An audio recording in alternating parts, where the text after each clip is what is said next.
Ladies and gentlemen, welcome to the IRF Religious Freedom Dinner, hosted by the Washington Times Foundation and the Universal Peace Federation. Religious leaders will come forward to honor our Creator God. The faith leaders gather to pray in silence, pouring water from their vessels into a common bowl, representing our heartfelt cooperation in support of religious freedom for all.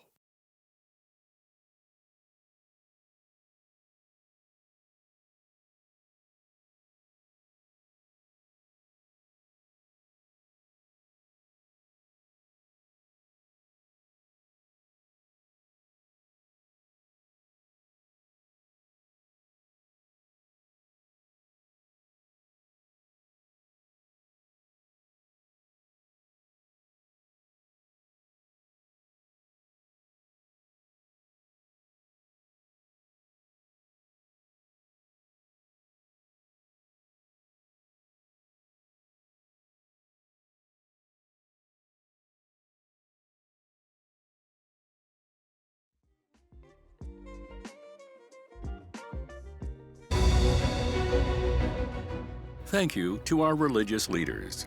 Ladies and gentlemen, please welcome our IRF Summit co-chairs, Dr. Katrina Lantos-Sweat and Ambassador Sam Brownback. And welcome our hosts, Dr. Michael Jenkins, President of Universal Peace Federation, and Mr. Thomas McDevitt, Chairman of the Washington Times.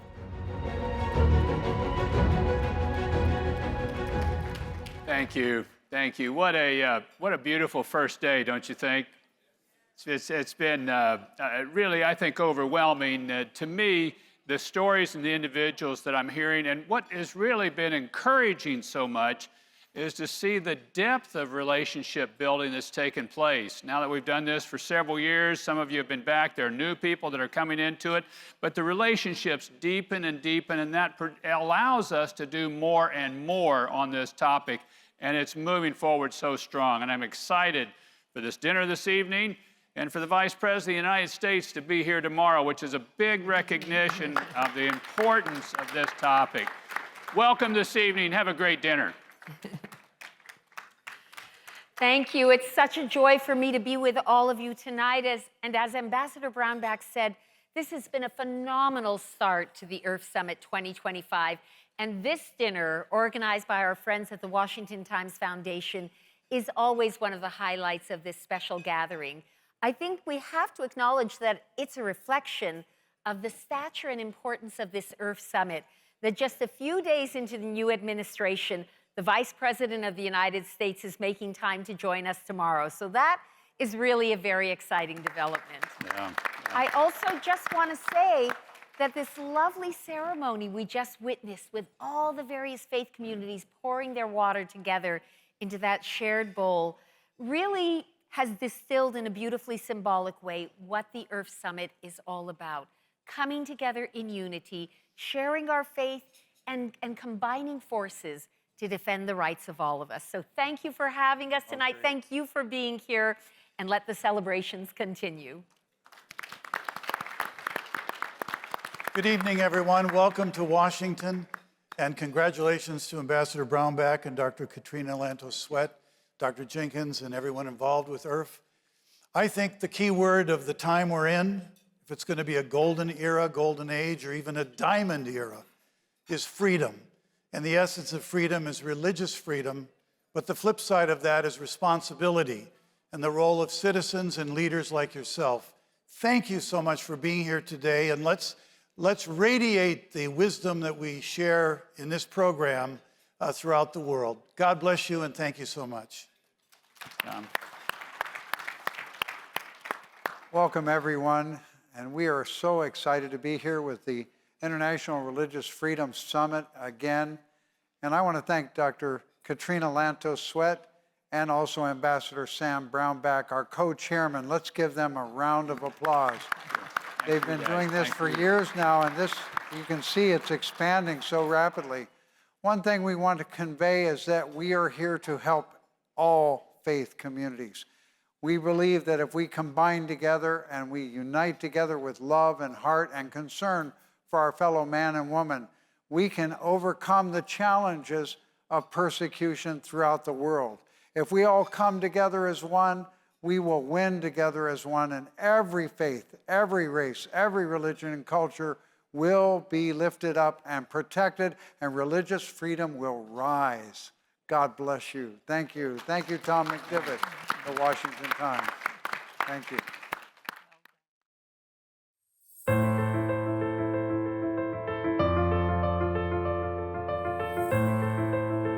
As we meet today, the religious freedoms of millions of believers are being violated globally, from Asia to Africa, in Europe and the Americas. People of faith need and deserve widespread support to preserve this vital human right to worship as they choose. In our polarized world, extremist ideologies and totalitarian regimes threaten freedom of religion and thought. Autocrats insist that the state must be the ultimate authority. Therefore, they will not tolerate belief in a higher power. History shows that when people of faith are denied their God-given right of religious freedom, they suffer persecution, violence, and even genocide. Since the 1979 revolution, Iran's 300,000 Baha'is have experienced widespread systematic persecution, reaching all aspects of life, with over 200 Baha'is executed, including 10 women hanged in Shiraz, and continuing with the targeting of Baha'i women who are prisoners in Iran today. 2/3 of Baha'i prisoners in Iran are women. Police raids, beatings, destruction of cemeteries and holy places, and property seizures are commonplace. Terrorism and ethno-religious violence within Nigeria have produced nearly 1.8 million refugees in their own country. Whole villages have been decimated. Lawrence Zongo has led efforts to rescue and empower the women. 100 women were captured by Boko Haram over 10 years ago. Leah Sharibu is the one remaining because she refuses to give up her Christian faith. Dr. Gloria Puldu created a foundation to save her. Despite this grim reality, there is hope. Many are standing up for religious liberty around the world. The Washington Times Foundation and the Universal Peace Federation are honored to join the IRF Summit, co-chaired by Ambassador Sam Brownback and Dr. Katrina Lantos-Sweat. The Washington Times has brought great attention to this important cause. Together with the IRF partners, we are calling on all faith communities to rise up and defend the freedom of all religions. Our collective efforts are moving the United States, the United Nations, and all free nations to fulfill their most critical role to advance, protect, and defend religious freedom. Religious freedom is the bedrock for all freedoms. Universal Peace Federation convenes leaders from all sectors of the world and all levels of leadership to seek peace based on interfaith cooperation and religious freedom. Every continent has serious challenges to religious freedom. Every faith suffers persecution throughout the world and needs our support. Freedom of religion is freedom of thought and is an essential foundation of democracy alongside the freedoms of speech and assembly. Freedom of religion can never be taken for granted. It must always be defended and looked after. Our hope is in God and the cooperation of all people. All nations, especially leading democracies, need to be vigilant to protect and preserve religious freedom. Democracies are usually seen as defenders of religious freedom. However, serious questions have been raised that Japan may be violating its covenant with the United Nations to protect religious freedom. In 2024, 4 United Nations rapporteurs issued a strong UN mandate, raising concerns that Japan is violating the Human Rights Declaration on Freedom of Religion, which has caused direct hate crimes against the Jehovah's Witness and the Family Federation. The UN rapporteur's request to visit Japan to review the situation has still not been granted. Dissolving a religion that has not violated any criminal law, according to the State Department's 2023 report on Japan, is a deviation from the norm. The danger is that this encourages other nations to violate religious freedom. Citing Japan as an example to be followed, several African states have passed regulations allowing for quick dissolution of churches perceived as antisocial. In Rwanda, 7,700 churches were shut down in 2024. However, as we speak, Many international religious freedom leaders are challenging the religious liberty crisis in Japan. We want to help Japan overcome this crisis. To protect religious freedom, we need to uphold common, universal values. Religious freedom is the universally shared value embraced by all faiths and people of conscience. Because we have come together as partners at this historic summit, we can and will roll back the persecution of all faiths. We will make sure all nations respect the freedom of all faiths. Let us work together to achieve lasting religious freedom throughout the world.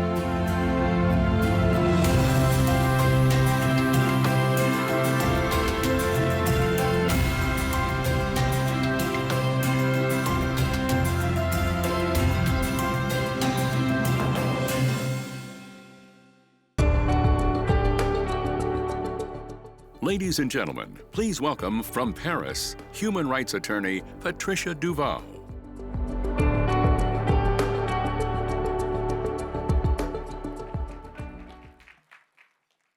Ladies and gentlemen, good evening.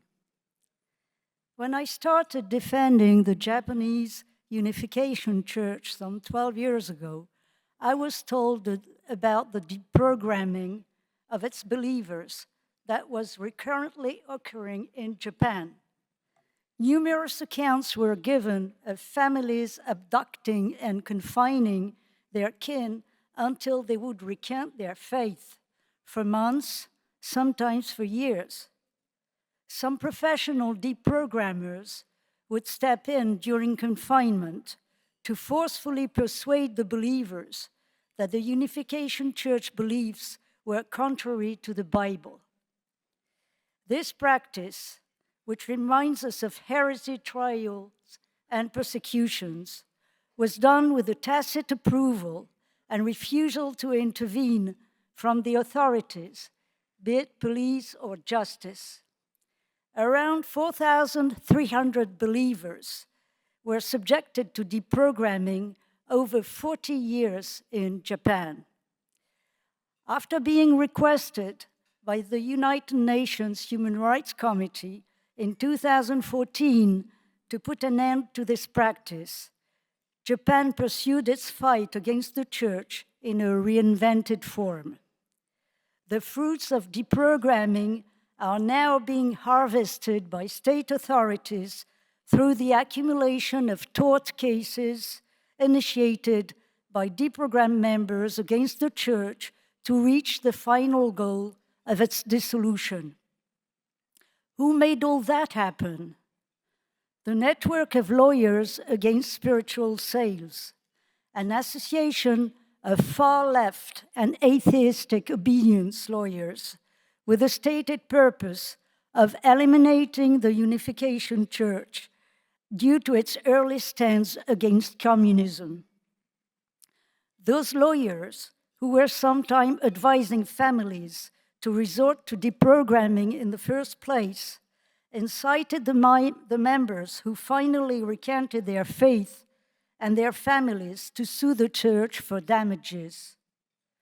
With their reasoning based on consumer law, they persuaded the courts to consider religious donations as commercial matters and the soliciting of donations as, quote unquote, evangelical brainwashing. Following the shooting of Prime Minister Abe in July 2022 by a man who resented Abe's sympathy for the church, scapegoating and hate speech flourished in the media. Riding this wave, the government filed for dissolution of the church, alleging that it had caused serious harm to public welfare due to the various tort cases it had lost. In all these adverse tort rulings, the courts based their decisions on an alleged violation of social norms. But what are social norms in the area of religious beliefs and practices in a country where materialistic and atheistic lobbies are at work? Well, those social norms in Japan today include where official guidelines are issued for the protection of children and mention that making a child participate to religious activities is a form of child abuse. Alerted by the Jehovah's Witnesses, 4 UN special rapporteurs have issued an open letter to the Japanese authorities to express their concern about those guidelines.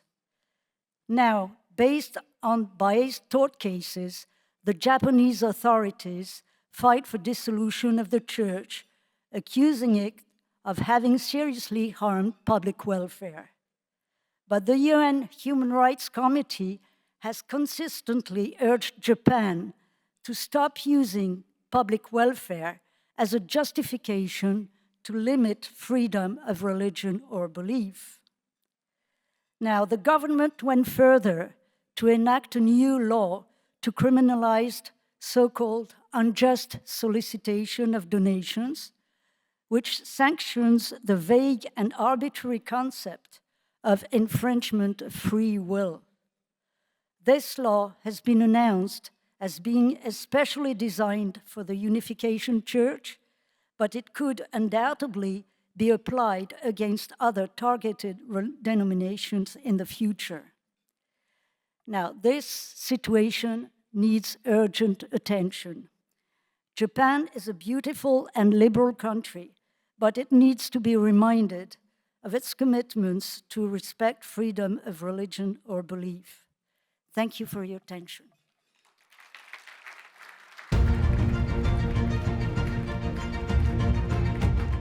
Ladies and gentlemen, please welcome the Reverend Tomohiro Tanaka, President of the Family Federation for World Peace and Unification in Japan, translating Mr. Shunsuke Uotane, Secretary General, UPF Japan.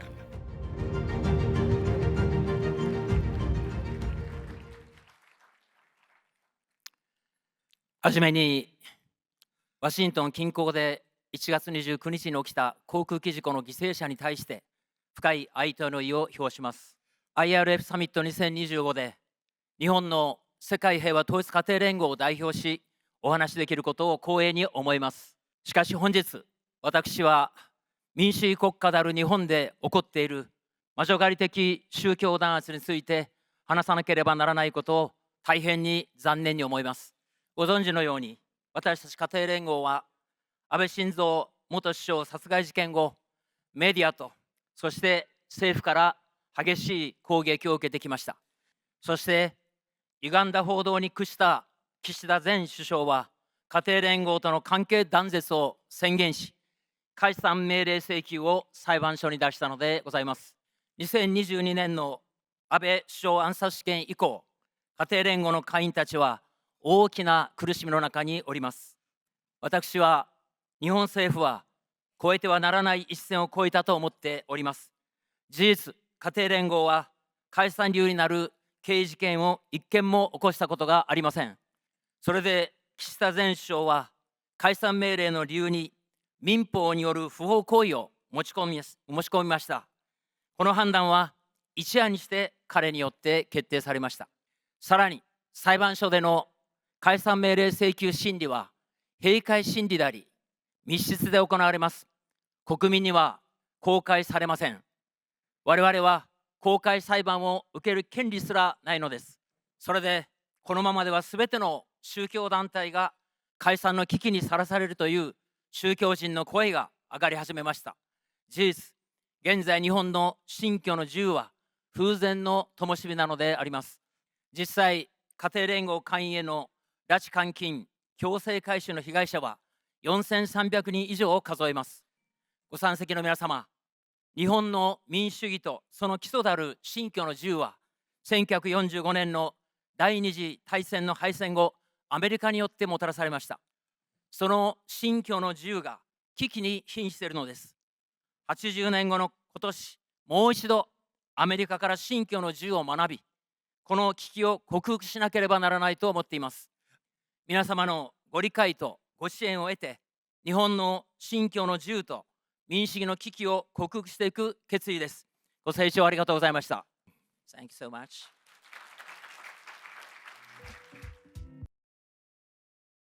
Ladies and gentlemen, we direct your attention to the video screens for remarks from the 50th Speaker of the U.S. House of Representatives, the Honorable Newt Gingrich.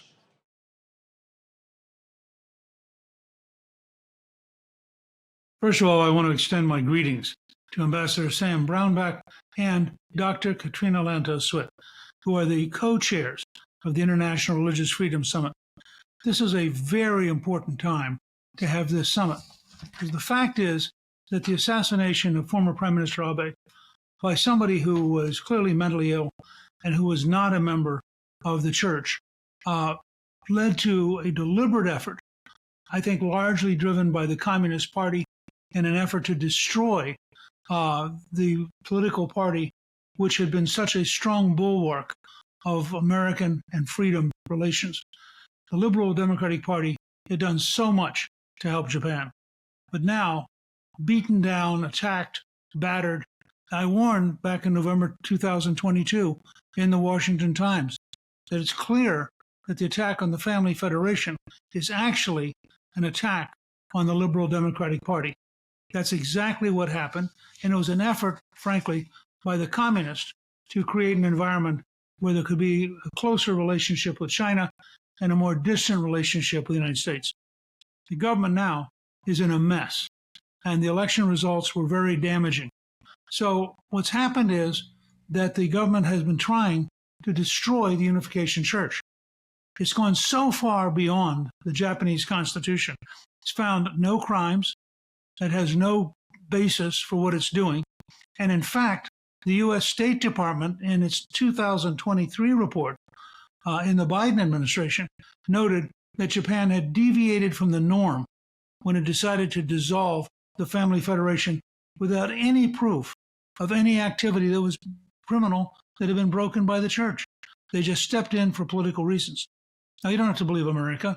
In 2024, the United Nations Rapporteur on Religious Freedom issued a mandate that the Japanese actions are in violation of the Human Rights Declaration that Japan has signed on to.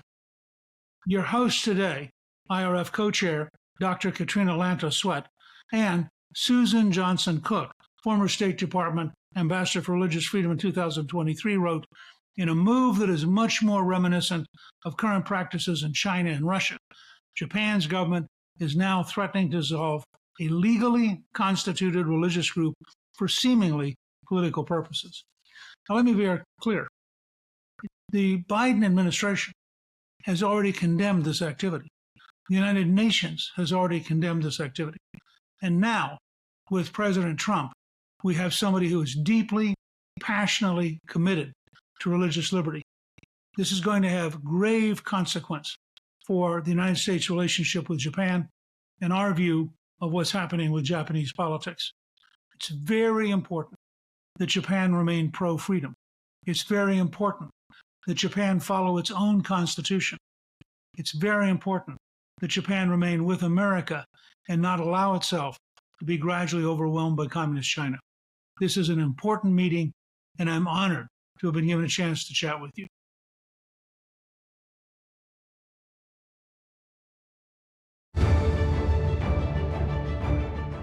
Please welcome our panelists, Attorney Patricia Duval, Human Rights Attorney, Dr. Katrina Lantos Swett, Co-Chair of IRF Summit 2025, Attorney Tatsu Nakayama, Human Rights Attorney, and Attorney Norishige Kondo, Deputy Director of Legal Affairs for the Family Federation of Japan. Moderating our panel is Marco Respinti, Director in charge of Bitter Winter magazine.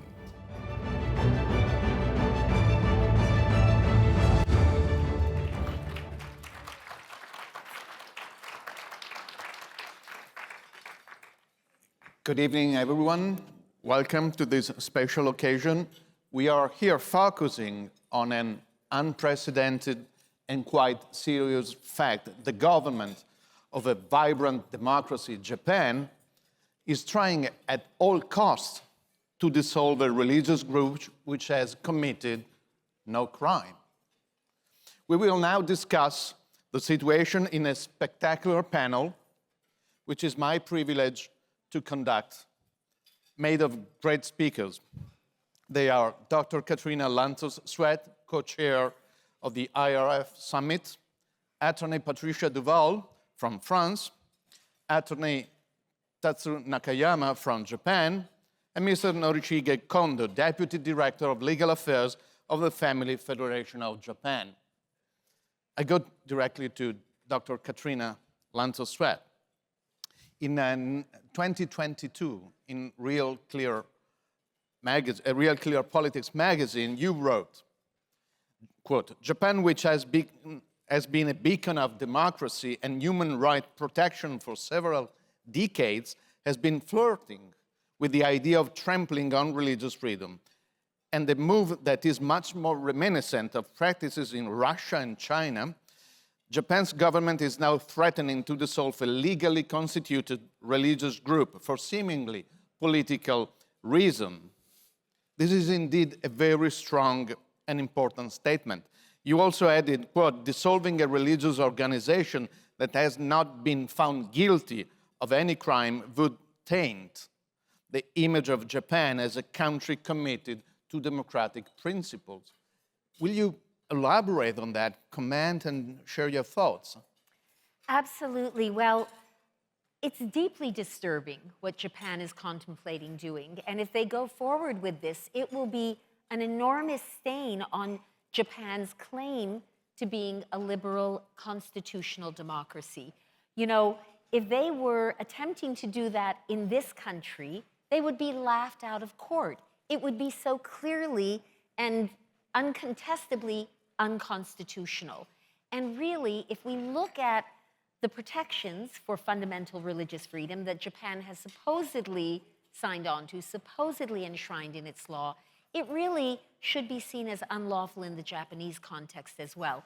And what we find is this pattern of twisting laws around fraud, which you referred to try and create a crime that does not exist, to try and create a basis for prosecution that is entirely manufactured. It is not only incredibly unfair, of course, to this community, this wonderful faith community that actually has been a boon and a blessing to Japanese society, but it is deeply undermining of the pillars of what Japan, modern Japan, is supposed to stand for. So I find it very concerning. I appreciated the remarks from former Speaker of the House, Newt Gingrich, citing all of the respected international voices that have spoken out against this, from the United Nations to the Biden administration. And I echo his hope that the Trump administration, which we expect to be very, very strongly pro-religious freedom, is going to use its leverage to let Japan know, don't do this, don't do this. A few years ago, when we had a discussion about this, I said, friends don't let friends drive drunk. And on this issue, Japan is driving its legal and constitutional vehicle right off a cliff. And we hope that they'll pull back onto the road before they make a huge error. We know Katrina Lantos, Dr. Katrina Lantos, for her clear mind and language, and you just had an example. Thank you so much. Attorney Patricia Duval, I understand you are just back from Japan. What is the current situation of the church there?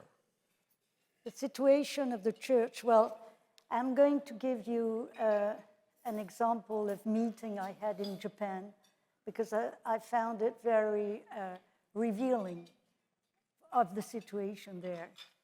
So I met with a church believer and her mother who had her deprogrammed. So, of course, the mother was very sorry to have been misled into this and to resort to deprogramming, this brutal solution, quote unquote, of deprogramming. And she had been misled by being told that the church that her daughter joined was a criminal organization and that she would become a criminal if she remained in that church.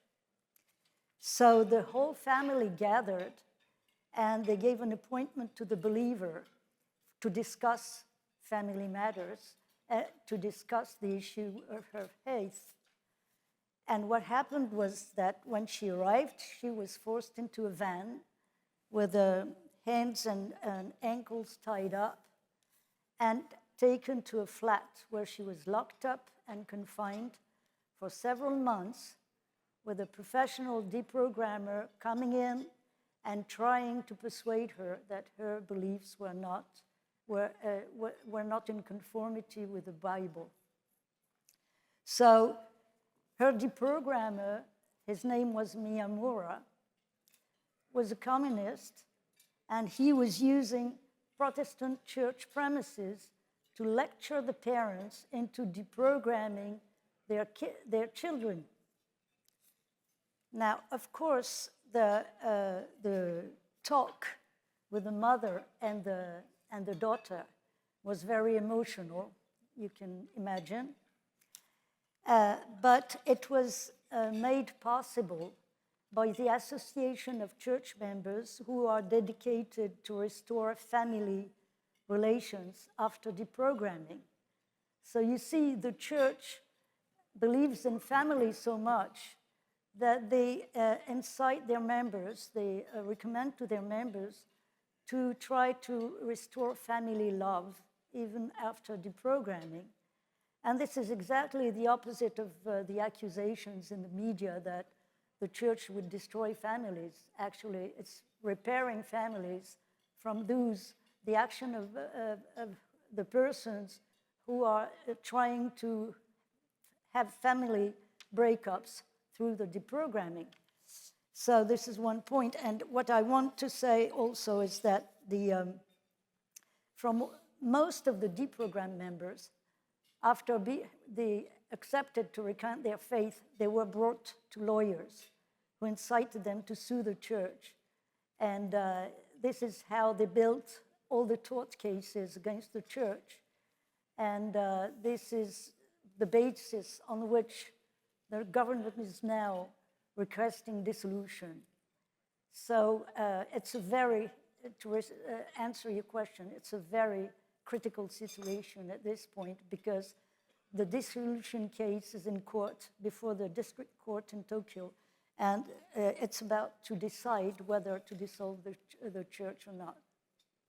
Thank you so much, Patricia, for this fresh first-hand report from this beautiful country, which is going in a direction we, of course, don't like. And Attorney Tatsu Nakayama, you're an attorney, you're a legal expert. Does the Family Federation, previously known as the Unification Church in Japan, legally meet the requirements for dissolution that the government is asking? And if not, why it doesn't? Yeah, simply stated, legally speaking, the Family Federation Japan does not meet the requirement of dissolution at all. The reason being, in a history of 60 years, Family Federation Japan has committed no crime ever. There are some civil tort cases, but it's way back in 30 years ago. What has been going on in Japan after the assassination of former Prime Minister Abe in these 2 years is the wicked political ideological attack from the left.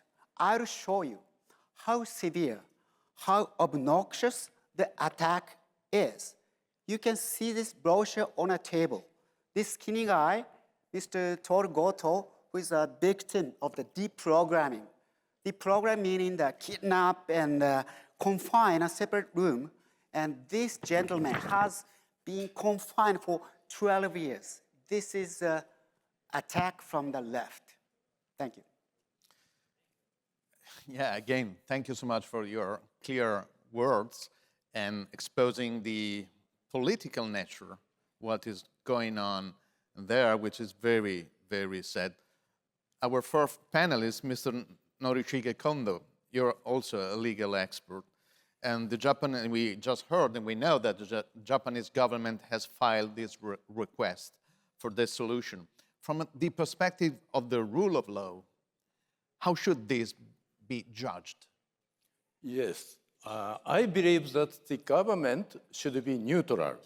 However, when the media attacked the former Unification Church, the government was too influenced. Firstly, the Prime Minister then proclaimed cutting ties between the LDP, the ruling party, and the former Unification Church. And then the Prime Minister changed the interpretation of requirement for dissolution of a religious group so that the government can dissolve a religious group based on civil torts. I think this is not a rule of law, but a rule of man. This is my opinion. Thank you so much. Thank you to our panelists because they speak clear language, but also because they stay in time, which is unusual, and I do thank them. So that we have time for a second round of questions, and I want to go back to Patricia Duval. We're here speaking of a violation of religious liberty, which is the violation of the international human rights standards. So to this regard, which is your opinion on this Japanese situation if we keep the international human rights standards in mind? Well, there has been a new law enacted in Japan in December 2023 on the so-called rescue of victims of the Unification Church. And it provides for legal financial assistance to sue the church, which means that the government is paying, the state is paying attorney fees to to claim refund and damages. So this is a financial incitement to claim huge amounts. There are actually presently 9 collective claims against the church for millions of dollars, and less than 10% of them represent donations and the rest damages. And donations from decades ago, like they are claiming donations from 20, 40 years. The eldest one is 60 years ago, based on the idea of mental manipulation and infringement of free will. So the people are supposed to not have realized they were victims until they are briefed by the anti-Unification Church lawyer that they have been. So then there is no statute of limitation applied for the church. I mean, the whole system is completely biased. And so what they are actually doing is organizing the plundering of the church assets. So in case they don't get the dissolution in court, they will have anyway made the church disappear by, taking away all the finances and the institutions, and so there's no practice of the religion anymore. So under international law standards, well, Japan has signed the International Covenant on Civil and Political Rights and Article 18, and it's supposed to protect religion or belief, and especially minority religions and minority beliefs. And it has a duty of neutrality and protection. So what it is doing right now does not respect those obligations. So Japan, the fact of eliminating one religion from its religious landscape is a violation of this duty, unless there are serious reasons for it, like public order or public safety, which is not the case of Japan, of the Unification Church in Japan. So it cannot, Japan can surely not eliminate the church in the name of public welfare of the majority, or in the name of, or because of an adverse public opinion that it has itself created. So this is really a violation of all those international law standards. I think it is clear to all of us now that we are facing a gigantic injustice by international standards. And this is threatening because it happens in a democratic country and it comes from a democratic country. This is even more dreadful. I would like to go back to Attorney Tatsu Nakayama because he mentioned the assassination, the sad assassination of the former Prime Minister, Japanese Prime Minister Shinzo Abe, and I got the impression that the media constructed their presentation of the case, suggesting to the mind of the people and the audience, generally speaking, that the Unification Church Family Federation is responsible for that assassination. Am I right if I say this is totally untrue? You are, Marco, 100% right in saying that assassination of Prime Minister Abe has nothing to do with Family Federation. One reason, simple reason, is that Family Federation has not investigated as a suspect.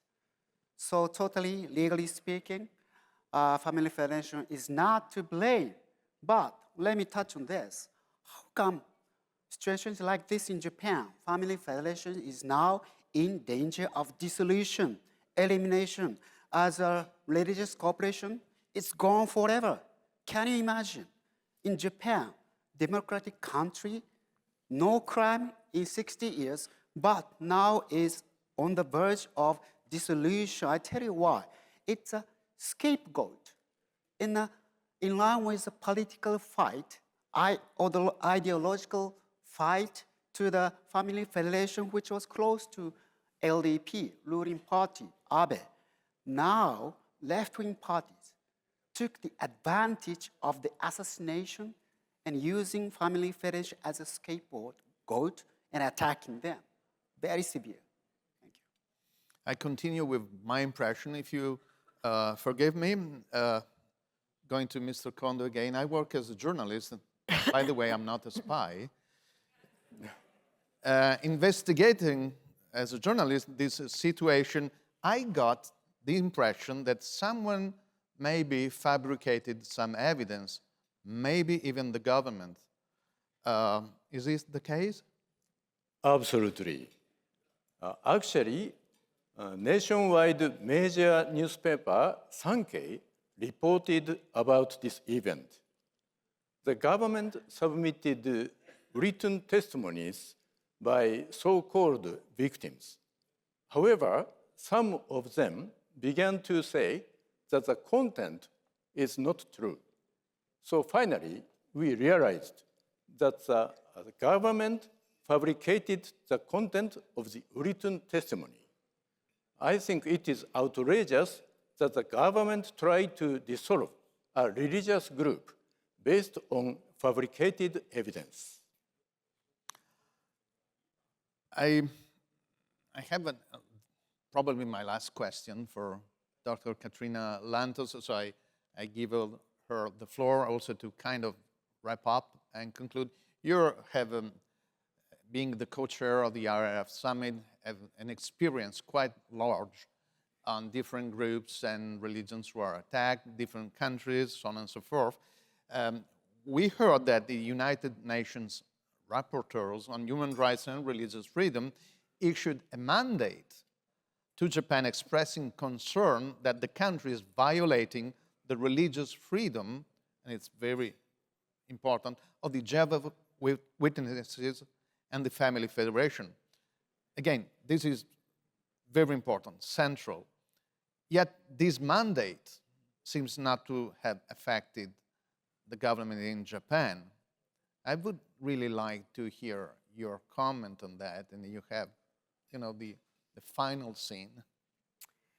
Well, thank you, and I want to thank my excellent colleagues here on the panel. I think you've laid out sort of the magnitude of the injustice that we're witnessing in Japan very effectively. It is outrageous, and it is, I think, an example of what we would in this country call weaponization of the law, weaponization of justice, weaponization of the media. It is a kind of despicable picking of a target that the powers that be think they can get away with scapegoating, with marginalizing, and with ultimately destroying. And it is a really awful reflection on Japan's commitment to some of the most fundamental values that underlie a strong and democratic society. The rule of law, equal treatment under the law, not weaponizing the government against the community they think they can whip up anger towards. Those should be the crown jewels of a country. And yet in Japan, we see a willingness to abandon all of this in this single-minded desire to attack a faith community. Now, you say they haven't responded to some of the pressure that's been brought to bear upon them. I think that's very, very unfortunate. We are, as all of us know, still in the opening days of a new administration here in this country. And it's been something of a tornado of activity. I think we're all kind of trying to catch our breath because things have been happening in a fast and furious way.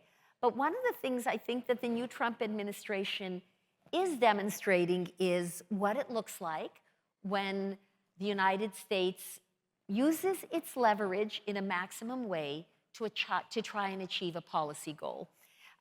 It isn't always diplomatic. It isn't always in accordance with the traditional norms that we're used to, but it has the potential to yield some results. And as someone who is passionate about international religious freedom, somebody who, of course, has admiration for Japan in so many ways, but wants to see Japan pull back from this cliff and get back on the right track, I hope that perhaps the new Trump administration will exert some of that tough leverage with Japan on behalf of religious freedom.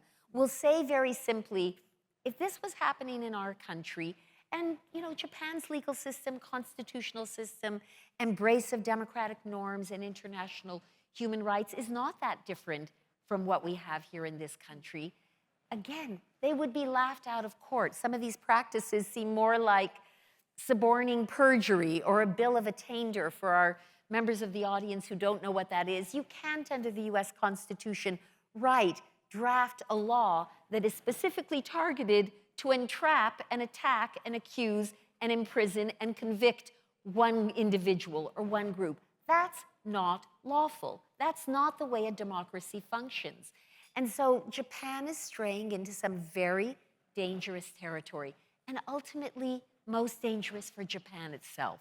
It does not want to lose its ability to count itself among those countries that stand for the rule of law, that stand for religious treatment, that stand for equal treatment under the law. So, we're waiting to see who the Trump administration will appoint as the ambassador at large for religious freedom. We are going to hear from Vice President Vance tomorrow at the summit, which is very exciting. And I think Friends of the Family Federation, but more importantly, Friends of Religious Liberty globally, need to reach out to the administration and say, this is wrong. Japan's a friend. Japan's an ally. We can help them do better. And maybe it'll take a little tough love from America to help that happen. Let us give all of them a big round of applause. They deserve it. And as it was clear, we are admirers and friends of Japan, so we really care for that. So keep your eyes open on the Japanese situation, because that can be crucial. Please. Marco, I liked your phrase, gigantic injustice is going on in Japan. Thank you for your phrase. We didn't we didn't make it up before, so thank you. So keep your eyes open on the situation in Japan, because that is crucial for the survival of true democracy, not only in Japan, but all over the West, all over the world. And stay with us for the end of this fantastic program. Thank you.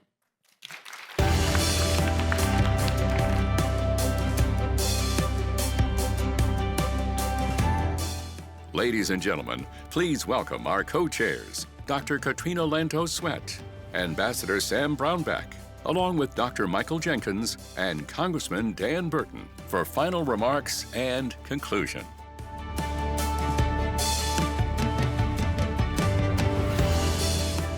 Well, we hope you've had a good evening this evening, have had a nice meal, good conversation, good discussion, and had a learning experience here as well.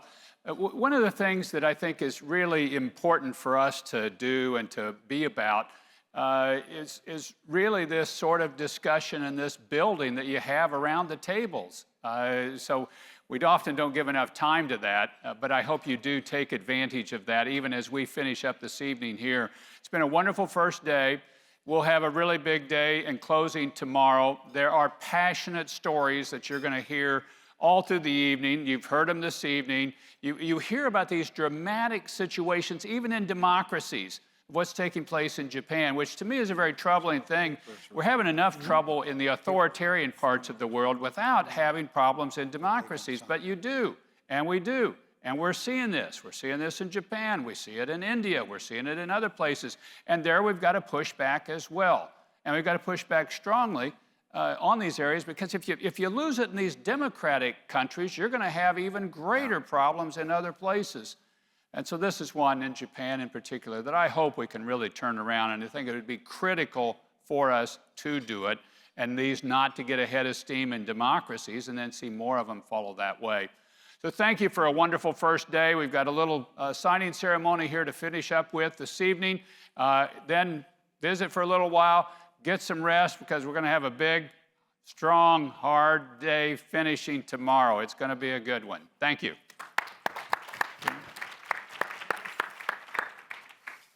Okay, well, I apologize. You're probably getting tired of hearing from me, but I have just a few final thoughts I'd like to share with you. As I think you can tell, I am passionate, all of us are passionate about defending this fundamental right, precisely because we know that it is central to building decent, strong, democratic, pluralistic societies.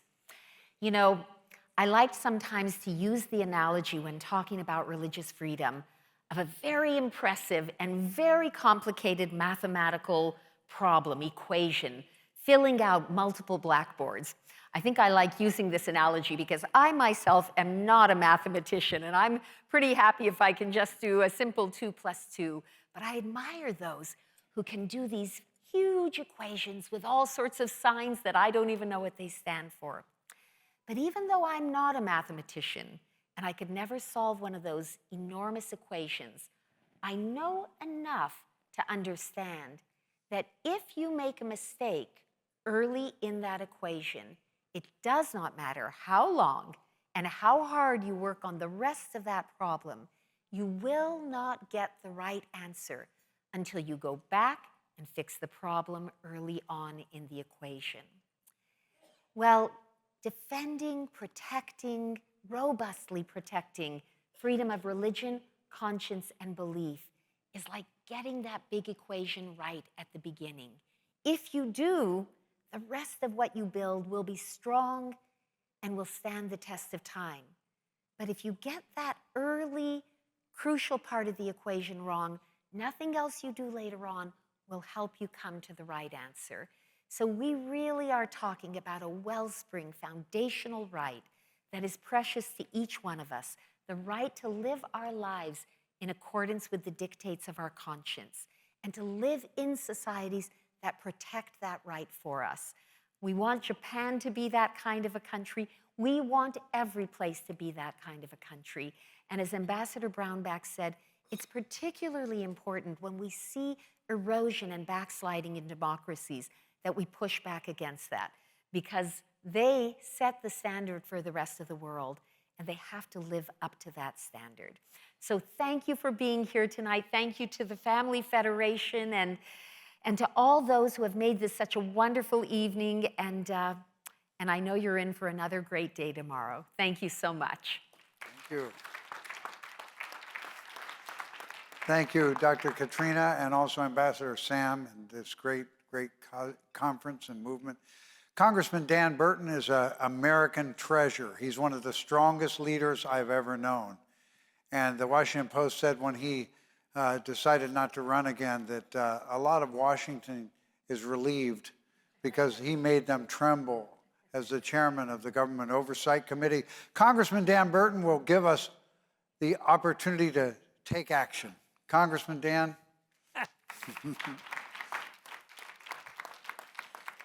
You know, Mike, I wish my wife was here when you say those nice things. I'd like for her to hear that. She probably would treat me better. Let me just say, this is probably one of the most important conferences that I attend, because religious freedom is really in peril in many parts of the world. Pakistan, India, China, many parts of the world. Hindus, Christians, Muslims being assaulted. And we have to do something about that, although the world many times just kind of ignores it. And the time goes by and it continues to happen. Ambassador Sam Brownback, my former colleague in the Congress, said, freedom of religion is for everyone, everywhere, all the time. And that says it all. That says it all. And so today, we're talking about a number of issues, problems in various parts of the world, but I want to focus just a little bit, once again, on Japan, because the things that are happening in Japan is intolerable. It really is. I just want to say a couple of words here. The Japanese government is seeking to dissolve the Family Federation, even though no criminal law has been broken. Jehovah's Witnesses are being persecuted. A UN mandate has been issued raising concerns that Japan is failing to keep its constitutional commitment to uphold religious freedom. And toward that end, every one of you tonight can be a real big help. I mean, you're here anyhow, and you already are a big help. But there's a document on your table that I hope every one of you will sign, which talks about the religious persecution that's taking place in Japan. This document will be used to get the message out to many other people, maybe some more people in our government. Who else? Even the vice president might hear about it tomorrow. But I hope every one of you will sign it and make sure that you tell your friends about it, because religious persecution anywhere in the world has to be stopped. I studied for the ministry many years ago, and I saw it firsthand in many different areas. But I think it's worse now than it has ever been. So you folks are really important. You're really needed, every single one of you, and I hope you'll all sign this tonight. Thank you very much. Congressman Burton, now we would like to have a signing of the impact statement calling for the effort to help Japan overcome the religious freedom crisis that it's facing. So I'd like to ask Ambassador Brownback and Dr. Sweat and the religious leaders to come forward. And Ambassador Brownback has already given his name to this declaration, and so has Katrina, but we'd like you to sign it symbolically again. Yes. And we'd like to have also yes. Dr. Tanaka. Religious leaders, you come from that side, and go ahead, yeah.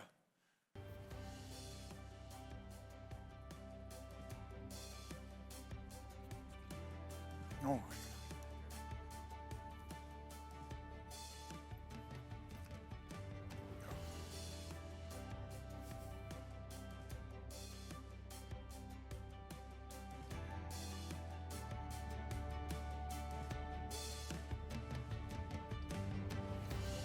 Dr. Duvall, stay here. Thank you. All right, this is getting you. Okay. How's it look? Is it beautiful?